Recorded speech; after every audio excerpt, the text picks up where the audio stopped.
Isabelle Gandré, déléguée départementale aux droits des femmes et à l'égalité femmes-hommes pour la préfecture et le département donc, de la Côte d'Or.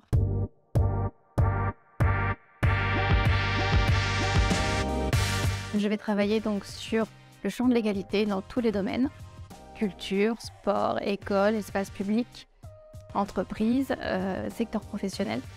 Et puis je vais travailler sur toutes les violences faites aux femmes, donc la sphère des violences, et par des violences, viol, agression physique, harcèlement sexuel, violence conjugale, prostitution.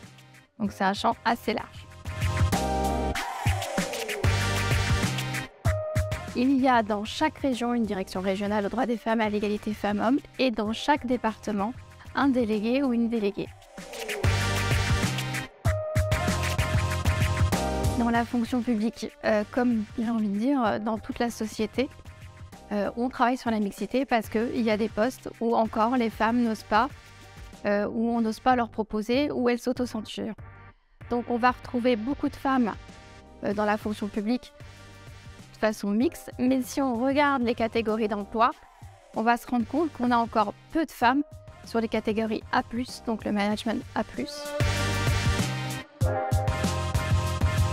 On va travailler effectivement avec toutes les fédérations sportives sur justement cette ouverture, cette mixité, mais aussi sur la prévention des violences, puisqu'on sait que c'est aussi dans ces moments-là où peuvent se construire malheureusement des actions violentes et agressives dans les vestiaires ou autres.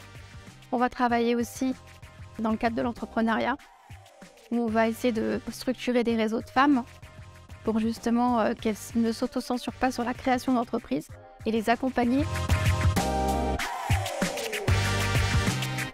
Il y a toute la démarche de labellisation, donc, où les ministères doivent s'inscrire dans cette démarche-là, mais aussi les entreprises. On a l'index qui a permis de voir où en sont les différentes entreprises par rapport à l'égalité femmes-hommes, qu'est-ce qu'elles mettent en place, qu'est-ce qu'elles n'ont pas mis en place, qu'est-ce qu'elles doivent mettre en place. On forme les enseignants et les enseignantes à l'égalité femmes-hommes. On travaille aussi sur les ouvrages, les manuels scolaires.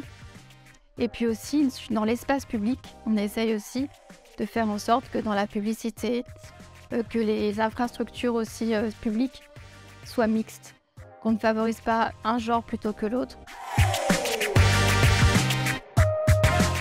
On a beaucoup travaillé sur faire venir les femmes sur des métiers dits d'hommes.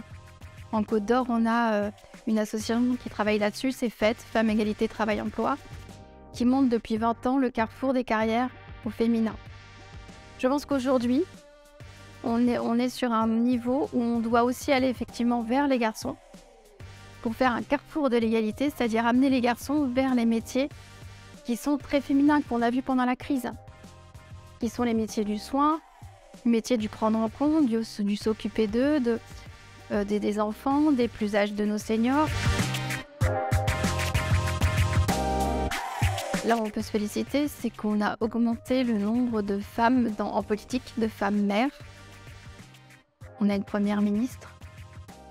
Ça, ce sont des mentors, des modèles féminins qui peuvent justement permettre à des petites filles de se projeter et à des petits garçons de se dire ce ne sont pas que des métiers d'hommes. C'est une thématique qui concerne tout le monde, femmes ou hommes, et tous et toutes se sentent investis et portent des projets en faveur de l'égalité femmes-hommes.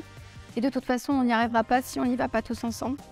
L'égalité, la faire grandir, c'est les femmes et les hommes.